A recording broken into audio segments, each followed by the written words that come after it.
Well, it's political theater at its finest tonight on Capitol Hill. This evening, in a 55-45 vote, Senate Democrats voted down the GOP funding bill, practically ensuring the government will shut down at midnight Eastern Time.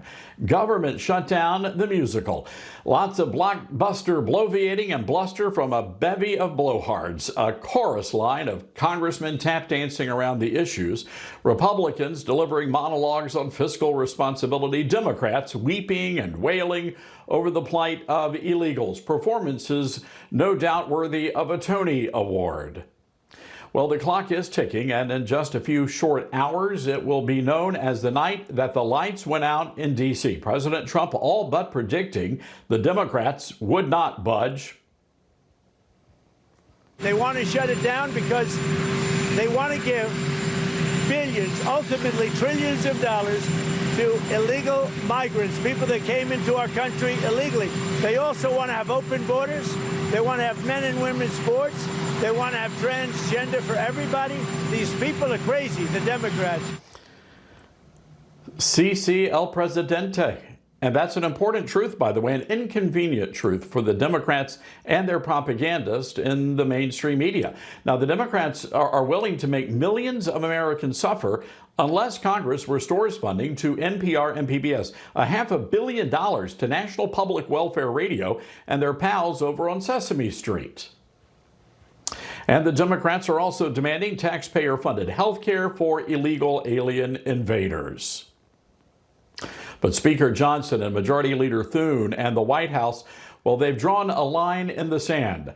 Either vote for the continuing resolution or the government shuts down.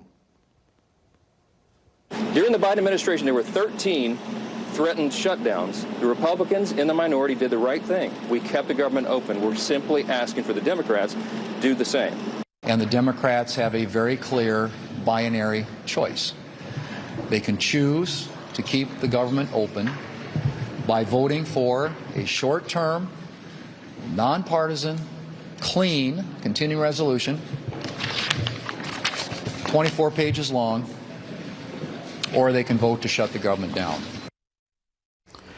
So look, I'm not going to blow smoke here, folks. The truth is that continuing resolution he just held out, well, it's a steaming pile of stinky fertilizer.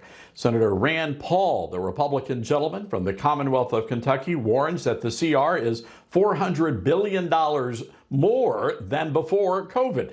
In other words, we are still at the same Biden-era spending levels.